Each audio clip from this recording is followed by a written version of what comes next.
دونه اینو داریم که باید اینو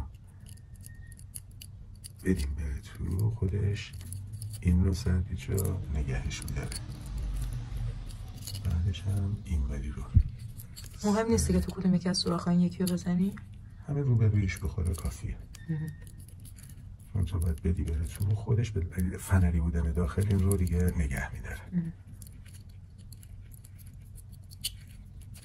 بعد اینکه این تو افتاد، سیم رو از اینجا رفت میاد دوباره میفته روی همون نقطه‌ای که ما ازش خارج کردیم. تمام شد. اول اینو از روش در آوردی، بعد اون سیم رو رد کردی، بعد اونو بس کردی به سر پیچ. کاملا درست. بعد این پیچ انتهایی رو روی این شروع میکنیم بستن. بعد این که توی لوس باید عبور کنیم. حالا سیم رو از داخل لوس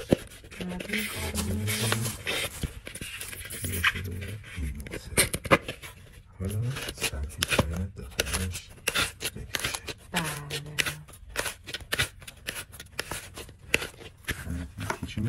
یا علی چرا پیچه بلنده این بابا؟ پیچه بلنده کوتاه نده.